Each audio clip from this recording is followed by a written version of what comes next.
All right. My name is Brent Baum, and I am not only your favorite Contrarian, I'm the only Contrarian. I'm not here to tell you what you want to hear, but what you need to hear. And that's right, I am back to discuss The Bachelor. I know I missed the first 6 episodes, very first 6 episodes. Got to the seventh episode. I know I should have recapped them before, but I did not. But I am here in impromptu fashion to discuss what it went down. I just love The Bachelor.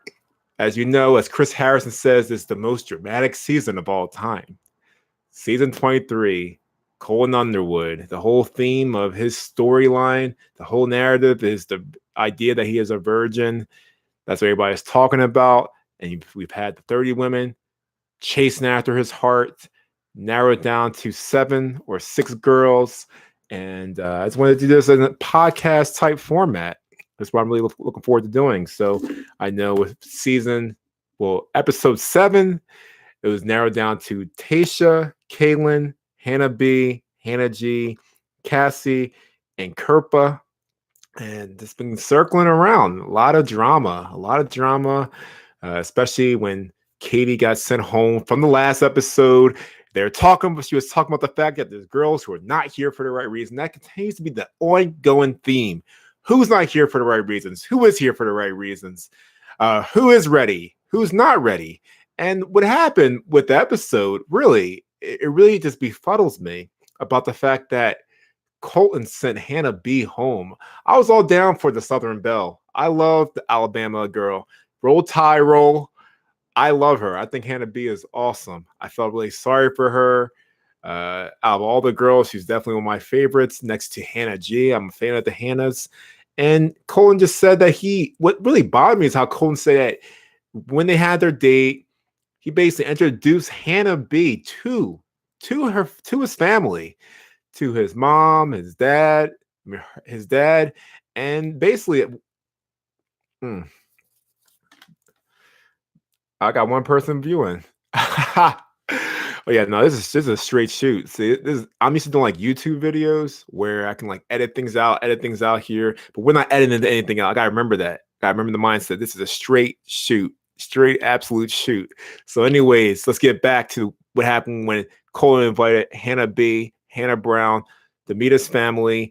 And the thing about it is, I don't understand. If Colin was not sure about Hannah B, then why did he invite her to see his family? There's absolutely no reason for that. To me, that is absolutely disrespectful to Hannah B to actually tease her in that way. First, Hannah B talked to Colin's mom, and then Colin's dad, who I love. Colin's dad is awesome. He's a straight shooter. He is direct. He's blunt. He doesn't care that this is a reality dating show. He does not care. So basically, Colin, who trusts his dad asked him a series of questions about how does he know you're getting down closer to the end? How do you know if you're ready? And the thing about it is he just keeps telling him you got to go with your gut feeling. And that's absolutely true. With all the gossip that's been going on, you have to go with your gut feeling. You can't listen to what other people tell you. You can't listen to what other girls in the house are telling you. Obviously, it's everybody for themselves, every woman for themselves when it comes to The Bachelor and The Bachelor Nation. So the thing is, after that happened, I was thinking, okay, well, if Colton invited Hannah B to meet his family, then maybe she will get down to hometowns. She will get down to hometowns because Colton's back in Denver, Colorado, his hometown. We all know he has this obsession with dogs. I mean, I love dogs myself, but everybody keeps on talking about that. And so Colton basically sent Hannah B to meet his family. It's a serious thing. I said, okay, well, it is a lock that Hannah B and Colton go to Alabama and Colton meets Hannah B's family. But that's not quite what happened. That is not what happened. It really frustrates me because they had their little dinner. They sat down. Hannah B tells Colton, oh, I'm falling in love with you. As they all say, I'm falling in love with you. And then Colton asks her, how do you know? How do you know? And it's funny because Hannah B really just did not give great answers. You know, I'm a big fan of Hannah B. She just said, "Oh, I just feel it." You got to explain yourself. You got to explain why you're starting to fall in love with someone. I know that some things are intangible, and you really can't explain it. Sometimes you might have a lot of chemistry with someone, yet you have nothing in common. But you got to be able to pinpoint, bullet point what you have, in common or a bullet point why you're starting to fall in love. And Colton just wasn't convinced. He was not convinced. So that's a big reason why Colton decided, okay, well, since I'm not convinced of this, I need to tell you that even though you're there, I'm not there yet. And it's not fair for me to keep you around for hometowns, and I'm not there yet. But the thing about it is, he did not say it with conviction. Colin did not say it with conviction. To me, if you're not sure about taking things to the next level or going to hometowns, just say flat out. Don't say, I'm not sure. Just say either yes or no. Or if you're not sure, why don't you explore hometowns? See how it goes. So Cole, I feel like at times he has a very difficult time of being direct. He tends to be very indecisive. And from the beginning of this, I thought Colin was a pretty good bachelor. Honestly, despite the fact that it was very controversial, given the fact that it happened with Becca, given the fact that it happened with Tia, they dated Tia beforehand. To me, and then even obviously in Paradise when Tia and Colton were going back and forth, Colton knew deep, deep, deep inside he was not interested in Tia to that degree, the same way that Tia was interested in him, yet he kept on leading her on. Yeah, I get it. I hear it. But at the end of the day, I look at it this way. Colton understands that because he was hurt historically, it is not right for him to treat the ladies this way. He did this before in the season where he said, oh, I'm not sure if I can get there. I think he did it with Demi. I feel like if you know, you know. All right. It doesn't take all that investigation, all that. I'm not sure. I mean, he did the same thing with Katie. I just see this pattern of Colton saying, well, I don't know. It terrifies me that if this doesn't work out, then that I'm going to be heartbroken. Well, it's a great possibility. Love hurts. And the thing is with Hannah B, she was struck. She couldn't believe what happened. As she basically was blindsided by it, and she understands that it's Colton's decision, that he is ultimately his decision. He needs to be happy with his decision. But at the same time, the thing that I don't understand is the fact that Colton kept Hannah B this long if he always had an idea that she was not for him. And I always got the idea, even when they went on their first one-on-one, when basically Hannah B was being very hard on herself, and it just became a very awkward first date. When they went to the hot tub, there wasn't really much dialogue going on. And then finally at dinner time, Colin expressed to her that I'm not sure what's going on. This has been a date that I was really looking forward to, but right now I'm not getting what I thought I would get out of this. And then finally Hannah B opened up, and I get it. Everybody has their own insecurities. I'm not knocking Hannah B for that. That is perfectly understandable. But what I don't like the fact is that Colin knew, I think, all along that he did not see himself long-term with Hannah B, and he just kept her around. I think maybe he kept her around because I think a lot of the fans anticipated it was going to be a Caitlyn, Hannah B, 2-on-1, but the 2-on-1 date didn't quite happen this season, which is a real shocker. I mean, they nipped that in the bud. Caitlyn and Hannah B nipped that in the bud very quickly to the chagrin of many a Bachelor Nation. I think we were all looking forward to that 2-on-1, the two beauty pageants. But anyway, Hannah B, as we know, she goes back to her, she goes back into the limo or the SUV. They sent her home, and I felt bad for her. You can tell she was very upset that she genuinely was falling in love, even though she couldn't find the right words for why she was falling in love. And I think that she's a good Southern belle. Honestly, she's got that Southern twang. She's wholesome, but at the same time, she has like a fierce and passionate and intense side about her. But also, what you got to keep in mind is, I also, what really pissed me off, what really, really, really, really, really pissed me off, I cannot emphasize this enough, is how Colton had the nerve, he had the chutzpah, he had the gall to actually utter out to her, to Hannah B, that, oh, well, maybe I'm pretty sure that you'll find your right person. There is someone out there who will treat you right. No one wants to hear that. No one wants to hear that. Absolutely. No one wants to hear that at the end of breaking up with someone. Oh, you'll find your person. We don't want to hear that. They don't want to hear that. It's a breakup. You don't tell someone after you broke up with them, oh, well, you will find your person. I'm sure you may find your person, but you don't go around saying that. So that rubbed me the wrong way. And I think a lot of the girls were shocked when one of the Bachelor producers or whoever it was went and grabbed Hannah B's bags. And Cassie, she's always down for the dramatics. Cassie's reaction is always like, Like, I feel like she's like perfect B-roll, absolute perfect B-roll for dramatic moments on the Bachelor season, or sneak peeks, or teasers, because she's always in shock when things happen. So, anyways, I see. I'm on Instagram Live, people.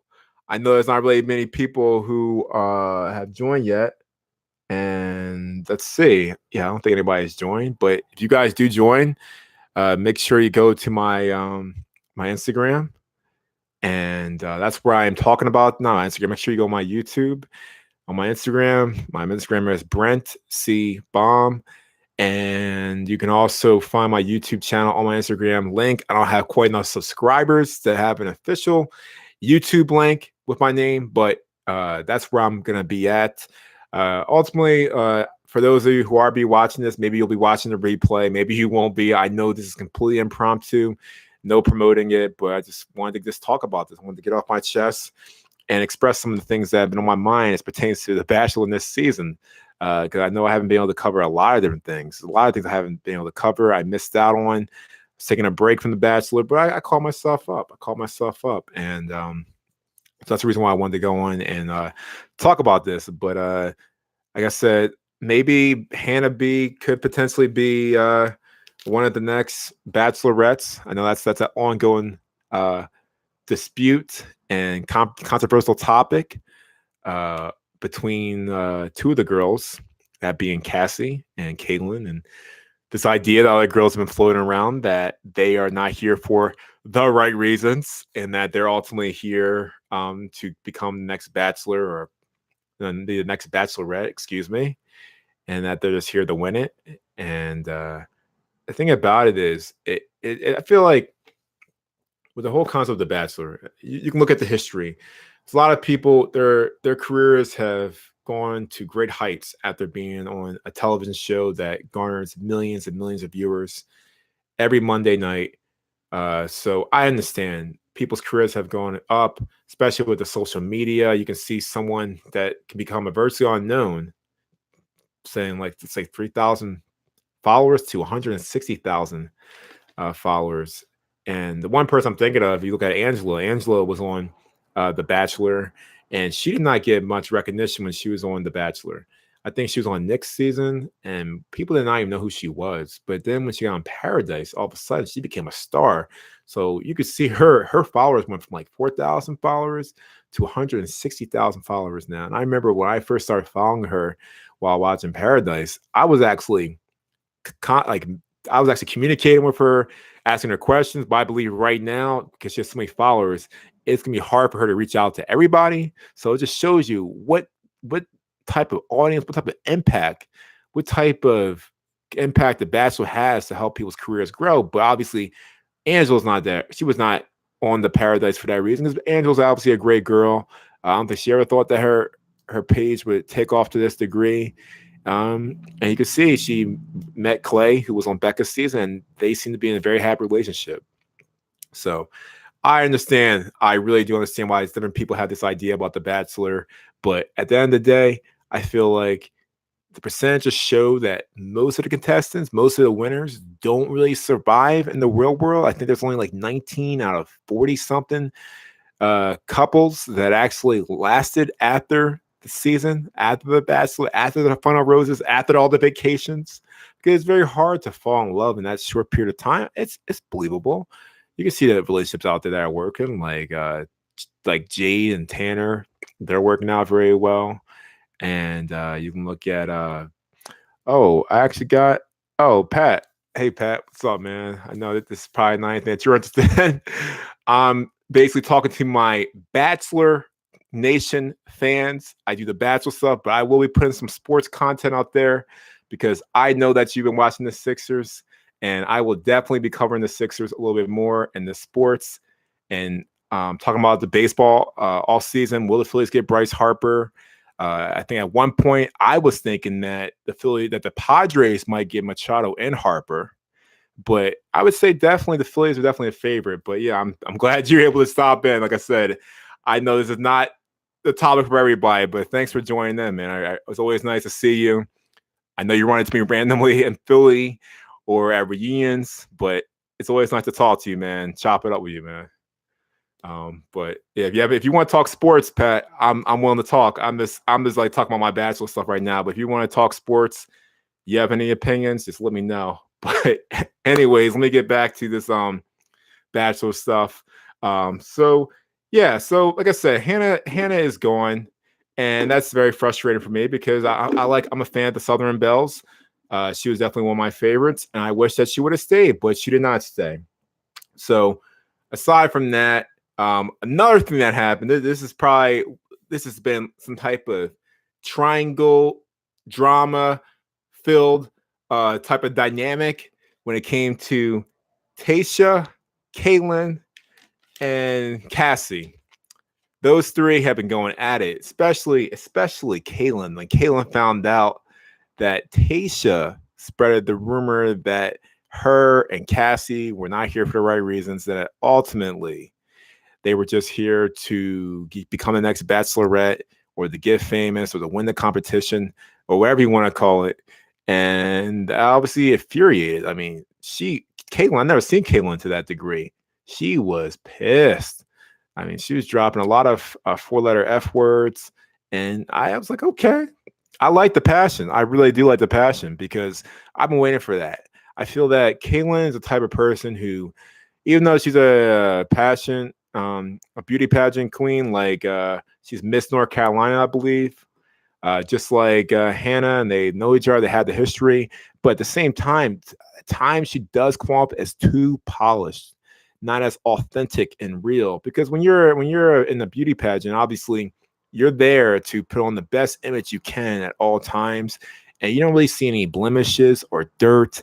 They virtually wear a white hat in those different competitions. So I get it. She's used to put on a great face, staying positive, and really having a good impression on people, and not seeing the her foibles as much. But ultimately, I think that you really saw that when she found out what Tasha was saying about her.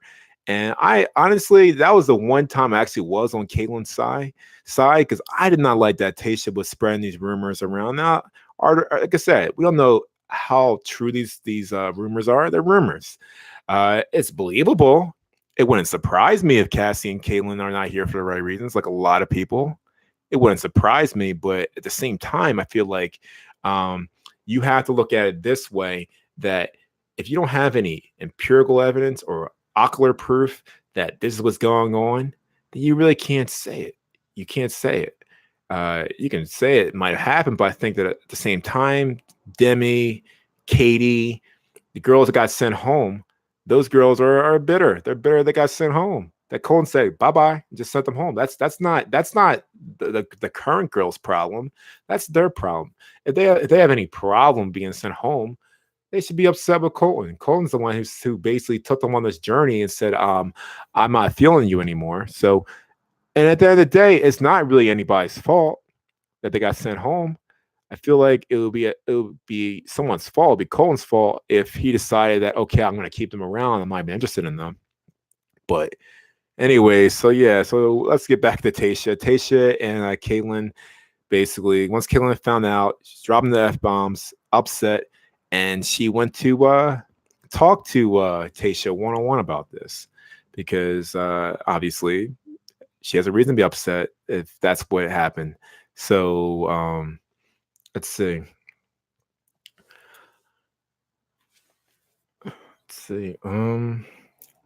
I know, guys.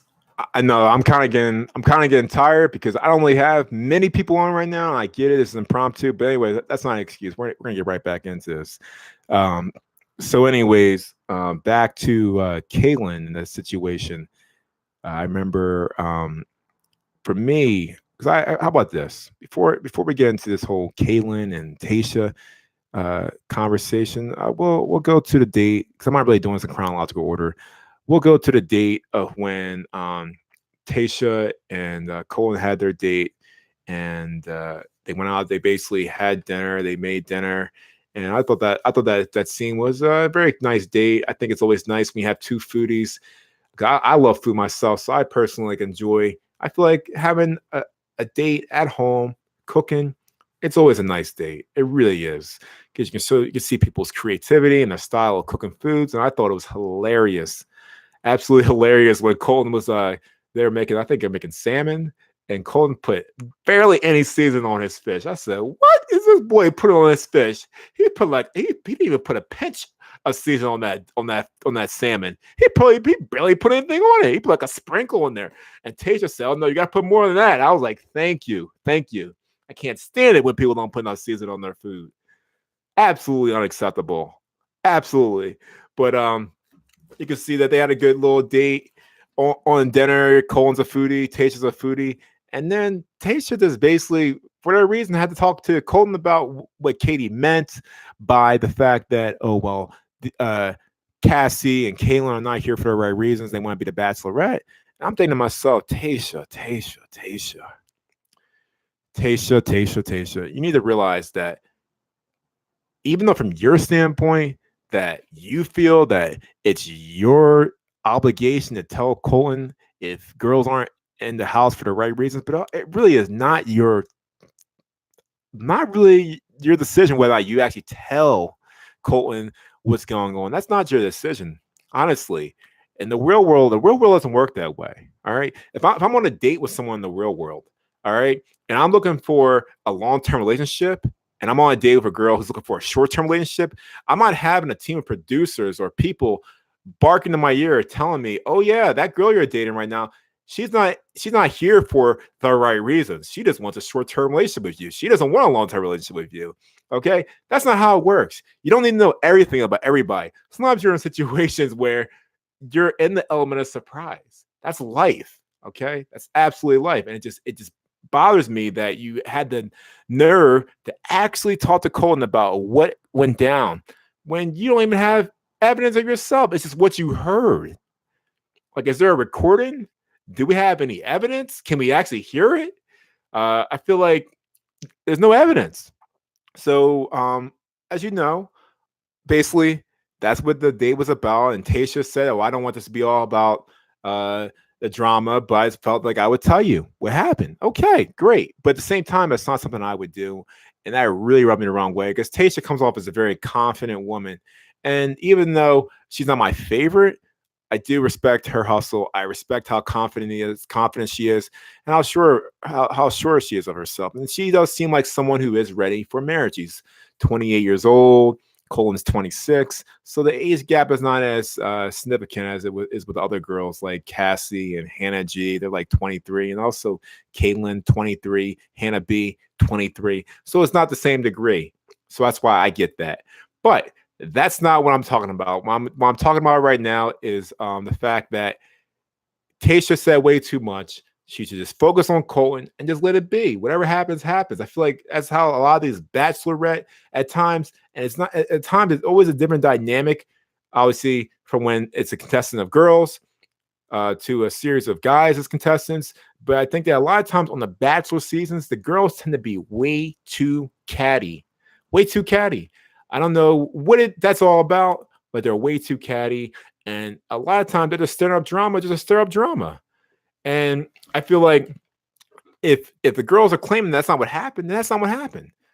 If they're not saying that, like, look at it this way: when basically after this date, Caitlin and Colton had a one-on-one date, and throughout their whole one-on-one date, Colton was constantly thinking, "Okay, well, Caitlin's maybe not here for the right reasons. That's bothering me. Why did that happen? Why did Tasha and Demi and Katie and all these other girls say that these girls are not here for the right reason?" And that just really bothered me because she couldn't even focus on the date. So when he brought up to Caitlin, she was shell shocked. She was like, "What? Really?" And then she had the nerve to basically bring up that, "Oh, well, Tasha is a 28-year-old insecure woman." And I'm thinking to myself, really, Caitlin? You say 28, like 28 is old. 28 is not even old. It's really funny how as you I feel like when you're very young, you don't understand what is old and what is young. You don't understand that whole concept. Like, I can't even tell you. Like right now, I'm in my late 20s. Okay, now when I used to play basketball when I was in high school, there was guys that would play at the basketball court basically they were like in their 20s. And guys I would play with that were in high school, we would refer to that guy as an old head, even though he's like 20. So it's just really funny how when you're younger, you don't really understand the whole concept of old head and what is old. So as you get older, you start to realize, okay, well, that's not really that old. That's not that really old. You become more mature and you actually understand what is old and what is young. So the fact that Tasha is only 28, she's still relatively young. She still has room to grow. She still may have some immaturity there. All right. So it's not like she's that old. It's fine to be insecure. I feel like you can be insecure about something up until you actually do get old. But at the same time, age is just a number. So we don't really know. We can't really pinpoint what is old, what is young. It doesn't even matter, honestly, ultimately. Because to me, it's really irrelevant. I just thought it was funny how Caitlyn had to throw that in there about that. And when you look at Caitlyn, I've said this before. Caitlyn, to me, she just at times she just comes off as too polished. Sure, she might be someone who might be great for Cole in the long run, but at the same time, I just don't see enough of the conflict on camera that with Cole. And I feel like when she's with Cole, she's a different person, and when she's with other girls, she's a different person. Like you can see more of an aggressive side to her when she's talking to other girls, whereas with Colton, you don't really see that as much. It's just basically she caters to Colton. She basically gives Colton what he needs. And I think that relationships aren't supposed to be about that. Now, ultimately, we don't know everything, given the fact that The Bachelor is basically it's edited, and you can't. It's virtually impossible. So every footage, every conversation, I get that, but at the same time, I just don't see enough of that of Caitlyn really challenging Colton or anything, and I don't really see any weaknesses from Caitlyn. I know she had expressed that very unfortunate situation when she was in school when someone took advantage of her, and I think that was a very serious conversation and very bold of her to discuss that. It showed that she has a lot of moxie to overcome that, but at the same time, it's like I feel like she acts like two different people. And at times, I don't want to say she's a phony, but at times, I don't feel like she's always being real with Colton. So, you know, the way how she got on Tasha, or the way how she was doing her interviews, expressing how upset she was with Tasha spreading those rumors. Not once did she do that with Colton. Not once. And I just feel like that's kind of fake. I feel that if you're really upset about something, express it. Show the Colton. I think you have a lot more respect for you if you would have expressed it to a similar degree as you did when you did an interview. I mean, he's gonna see it. He's gonna see it when he watches the Bachelor replay. So, I mean, you might as well be a little bit real about it. But anyways, so they had their little hometown, they had their little date, and ultimately Colton gave Caitlyn a rose. No surprises there. The obviously Caitlyn's going to be probably in the top two, top three easily. That's a lock. And after the hometown, I mean after the date, they obviously Caitlyn basically knocked on Tasha's door all kindly. Hello, can we talk? Can we talk? And I'm like thinking to myself, really? Don't be fake. Like if you're really upset about something, don't be all polite and secretive and try and act as if everything's okay or you're about to have a very cordial conversation when you're really upset. Just be direct. Be like, yeah, we need to talk about something. Like it's all about the tone. So basically, they sit down, they have their conversation, and she just questions her. She says, "How do you know?" Caitlyn asks Tasha, "How do you know? How do you know about this? It's not true. It's fake. It's a lie." And Tasha's come on defending herself and saying that I'm not out to get you. And yeah, come on, you're out to get her on some level. If you would say negative things about her, you don't need to say a whole lot about someone to get them. You can get someone just by saying a little bit. And so Tasha was going back and forth with Caitlyn, and honestly, I was really expecting more of a confrontation, more of a calamity. It just really wasn't as much as I thought it was going to be. I was a little bit disappointed about that because honestly, she barely said anything. Like Caitlyn during interviews was going off, calling her the B word, calling her this, calling her that. I really thought it would be a little bit of a brawl over there, but that's not quite what happened. And it was a very short-ended confrontation. I was like, man, I'm not saying there need to be a fist fight, but a little bit more of a verbal altercation. There really wasn't much there. It just basically, she just said, Why would you say that? And then Tasha tried to say, oh, well, Katie said this. Katie said, no, no, no. Tasha, you said this and you said that. You're the one who said it. You're the one who spread it. So you need to stop trying to look for a subterfuge and put it on someone else. You need to put it on yourself and say, yeah, I said that. Like if Demi was still in the house, Demi would have been like, yeah, I'm the one who said it. You need to talk to me. Okay. I mean, as much as Demi might be all bark and no bite, she still owns up to things that she says. And that's why I respect Demi for that. Um, so, anyways, it wasn't really much of a confrontation. Really didn't have much happen. I really wish that Caitlyn would have went more into Tasha a little bit more, but it's not quite what happened. They had a little short conversation. That was it. That was it. They moved on, and you could see that now. With that's right. I also forgot to mention Heather. I just thought about that, guys, because I know after that, Cohen had selected three different girls go on a group date, one of the last group dates before hometowns. You have Kerpa, Cassie, actually four girls, Hannah G, and then Heather. And that's the thing about it. Let's talk about Heather, man.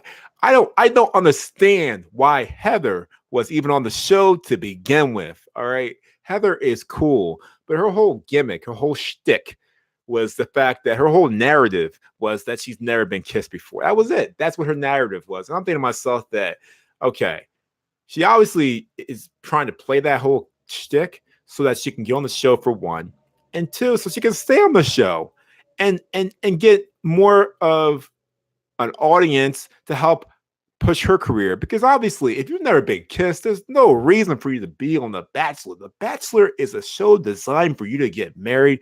It's more final. All right. So if you have not kissed anybody, obviously you're gonna be wanting to be kiss other people, unless it's like a high school sweetheart or someone that you met when you were in middle school, whatever it may be. But for the most part, you're not gonna just kiss one person. So I never understood why Heather. I feel like Heather was just there because she made a lot of good friends while she was on the show. And that's why she stayed on the show. And then ultimately, when she said, okay, let me see how far I can get here. She got to a certain level. And then that's why she pulled Colton aside and said, I don't see myself getting there. I mean, I have not seen so many people on the show leave on their own voluntarily. I have not seen it before. Like you look at Heather, you look at what's her name, Sydney, the NBA dancer. They left. They left on their own. They said, "Oh well, I'm done with this." Even Elise, I think Elise left. Like a lot of girls that left. They said, "Hey, I'm not ready for marriage. I'm not." I mean, they didn't say that, but they were thinking it, or I don't feel like connection with you. So that's just basically what's been very interesting when you look at the whole dynamic. So like Heather, like I just understood that. Like I said, Heather's cool. I think she's a cool girl. She's very attractive. I just don't think that she really had the intentions of ever really getting married to begin with. So that slot could have been saved for someone else who was here more serious. And that's an example. Okay, you always like to say the theme of here for the right reasons. Well, that's example of when you gotta be here for the right reasons. Okay, and that clearly was not the right reason. So she got sent home pretty early, and then of course Colin brings Cassie aside. No, actually, Colin brings Kerpa over, and Kerpa and Colin had a little date. I never understood that either. I don't know why Colin kept Kerpa along so long, but he did. He did, and they talk. And throughout the most of their date, she just basically talked about Cassie and Kaylin and how they're not here for the right reasons, and that just really bothered me. Again, I just feel like that's for Colton to find out. Even if he asks, you don't need to answer it. It's for him to find out. That does not concern you at all. So basically, that's what she talked about. She said the same narrative that Tasha said that they want to be the Bachelorette, and then followed by that, Cassie and Colton go on their little date, and Cassie and Colton basically Colton asks her about that and brings it up and says, "Oh yeah, well Kerpa said this and Tasha said this," and I'm like, "Oh my god, here we go again, Chanel." And that's exactly what happened. It's just like, what are you guys doing? Why are you guys doing that? There's no reason for that. Just ultimately, if you're here, okay, to fall in love, then focus on your relationship. I'm talking about other people's relationship, even if it is true. Focus on your own relationship. So basically, Colton has spent a lot of his time saying, "Oh, I'm not sure now." Cassie's definitely been one of the front runners on the show by far. You can see they have a lot of chemistry. You can see they did the whole. Was it? Is that that's they've been doing a lot of that. You see a speech pathologist, so they definitely have a lot of chemistry, and you can see that from the early stages of the show that she was going to be up there, even though I don't really see Cassie and Colton. I don't think they have a whole lot in common. Cassie seems like someone who's more into nature, and Colton seems like someone who's more into sports and athletic activities and daredevil activities. I just don't see them long term. I really do not at all. But like I said, it's she gotten this far, so obviously she said she's fallen in love with him, and Colton's obviously smitten with her. He finds himself gawking at her all the time. So obviously they had that kind of connection, and it's a great possibility that they will work long term. It really is a great possibility, even though I don't see it. So it can be frustrating that Cassie had to deal with that during the date, and then basically after that, um, I guess Cassie and Kerpa, they go at it about what was said and about it being there for the right reasons. And once again, and Kerpa, like I said, I agree with Cassie. Why are you bringing it up? Even though Cassie didn't exactly, she kept on denying it. And you know what? I'll say this much: I do believe Cassie. I don't think Cassie is here to be the next Bachelorette. You can see she was very emotional. You can see her crying. I just get this idea that she's a pretty down to earth person. I don't see her as being someone who's just there to mess with Colton's heart. I don't see her as being that way, even though some people may see it that way.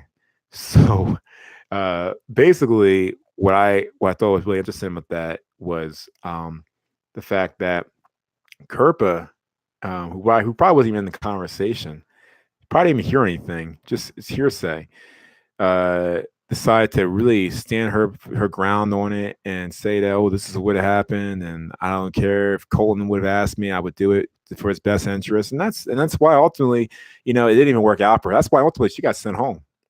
See, Colton's dad told him to go with his gut, and that's what Colton's been going with lately. He's been going with his gut feeling, how he really feels about the situation, and ultimately that's what you need to do. You need to stop worrying about what other people tell you. You got to go with how you feel about it. So before Kerper even got sent home, like my girl, my favorite, Hannah G didn't even get a chance to talk to Colin. At least they didn't show that. So Colin had the two roses, and he's all like, "Okay, well, I need to decide. I need more time." So they do the whole nighttime thing, and during the nighttime thing, the conversation, obviously, Colton, he brings Kerper aside. They talk, and then basically it's just Kerpa, Cassie, and Hannah G all sitting at the table, and then Colton just it was really hilarious. I love that this scene was hilarious. So funny how Colton decided to grab Hannah G, bring Hannah G to the other room. She's giggling, kikiing, and having a good old time. You can hear that giggle. And then all of a sudden, after she hears that giggle, right, the girls can hear it. They show the girls looking at the door, like, what is going on? So like giggling going on for her. And then after that, it was hilarious. Colin he actually had the gall to get the two roses that were sitting on the table, grab one of them right in front of the two girls, and then go in the other room to give it to Hannah. And that was cold. I mean, Colin was like, okay, he sat the girls down, said, okay, I think I know. I think I know what I'm going to do now. I was like, Dad, Colin, wow. So I was really surprised by that, but I thought that was hilarious. And you know, Colton just knew he knew. Like I said, I mean, Hannah G is a catch. She's absolutely a catch. It's a lot of qualities like about Hannah G. She's like the least drama girl in the house. She's very quiet. She's very humble. Obviously, very attractive. And she's the type of person that, from what I see, she's got a big heart, and she's a very passionate, caring, nurturing type of person. I see some motherly uh, attributes about her, and I feel like even though she's young, I think she's 23. Out all the young girls there, I feel like she is the most ready. And if I was Colton, I'm Team Hannah G. First, I was Team Hannah B, but now I'm Team Hannah G. And I know it's like the ongoing thing with The Bachelor. We got people with duplicate names. Got to put the first initial, the last names. Hannah B, Hannah G. It's like, what the heck is going on? It's like a real life we do that type of thing. But hey, this is not real life. It's reality, right? Basically, yeah. What really was interesting was when they go on that basically Colton ready gave the rose to Hannah G, and then he lets then Hannah G basically she leaves. She goes back into the room where Tasha and Caitlin are hanging out. I'm like, what? Why are they hanging out? You guys are enemies. You guys don't like each other. Why are you hanging out? Why are you in the same room? Why are you even talking? Why are you even looking at each other? Don't even look at each other. Do something else, just be in separate rooms. But then Hannah comes in there, she smiles, like, I got the rose. And then basically Caitlin asks Hannah G, what's going on? And Hannah G just said, oh, yeah, well, Kerpa and Cassie are continuing to argue about what happened, about what Tasha had said. And then here comes Caitlin. She just basically leaves the room. Somehow she knows that Colton's upstairs in his room.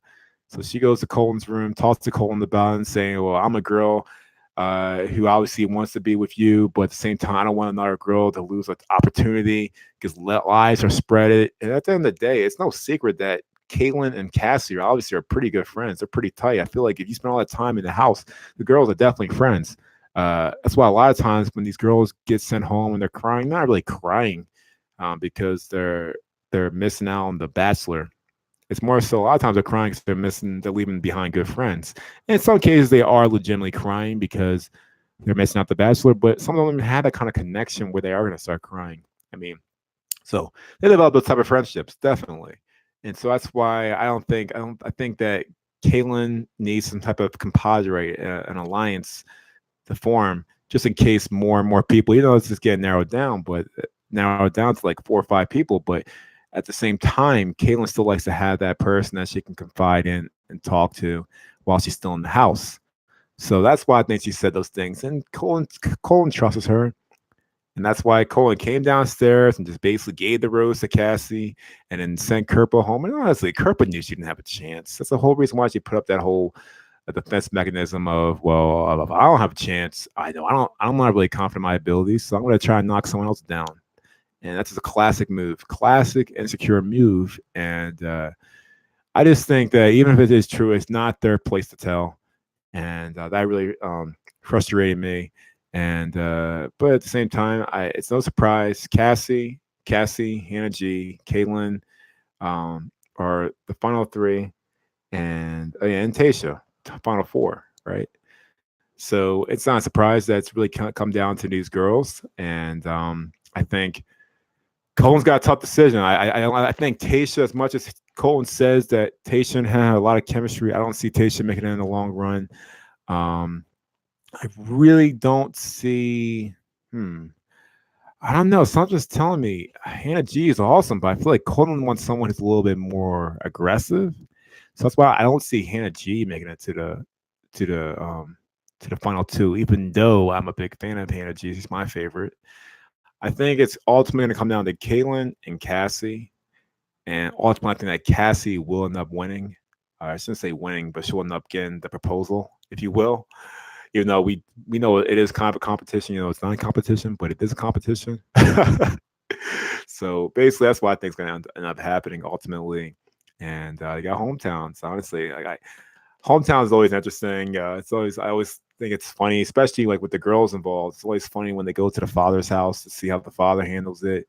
And a lot of times, fathers can be very protective of their daughters. So we'll see how Colton handles it. I think Colton will be okay. I mean, Colton's dad's pretty aggressive and pretty protective, and I like that about him. I think he's cool. So I think Colton will be he'll be ready for that challenge. Even though, for me, I think that Tasha needs to go home. I really do. I really do. I think Tasha needs to go home. I hope that it comes down to Hannah G, Cassie, and Caitlin. Even though Caitlin's not really my favorite, but you know what? She's got a good chance of winning this. So I will do a recap come Tuesday. I will be talking about The Bachelor. I will get right into it. Hometowns.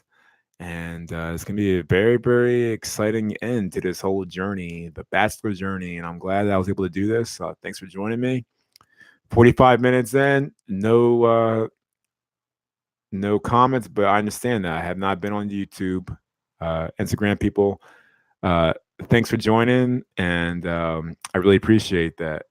You know, I'm a type of person right now where I will be more consistent with doing my videos. I will be more consistent. I will put videos out there. We will be doing Bachelor videos. We'll be doing sports videos. We will be about that because I need to get back on this microphone. See, and when this microphone's in my hands, I'm a straight shooter. I'm going to tell you guys how I feel about things. It's going to be fun. It's going to be entertaining. And remember, I'm a contrarian. I'm not here to tell you what you want to hear, but what you need to hear. Okay. I'm going to have fun with this. And I will, for my sports fans out there, we will be discussing sports. I will get into the baseball postseason, I mean, all season. I will be discussing as much as all the drama that's been going on with the baseball off season, how long it took Machado to get signed, the fact that Bryce Harper hasn't even been signed yet, and the whole idea that Craig Kimbrell said that he would be willing to sell the entire season if he does not get the money he wants. And I really believe that at some point, these baseball players aren't getting their money. Baseball will go on strike. A lot of people look at the contracts and they say, wow, you're getting paid a lot, but they will go on strike. I really believe that because there's no reason to have star players such as Harper, Machado, superstar players have to wait this long to get their contract, especially with baseball having no salary cap. The owners have the money. I mean, a lot of owners in baseball can afford Machado and Harper. Realistically, I mean, those are $200-300 million max contracts, so they can afford that. So, and also I'll be talking about basketball. And the basketball season's coming to an end, getting close to postseason. And also I will definitely be talking a little bit of football season. A lot of the drama that's been going on with that. But anyways, people, thanks for joining me on my Instagram. I really appreciate that. I had 2 people come in. I know my views aren't that great right now, but I will be here. I'm going to be here. I'm not gonna stop until I get there. So stay tuned. All right, thank you. Oh yeah, not thank you. Remember, I'm not here to tell you what you want to hear, but what you need to hear. I rest my case.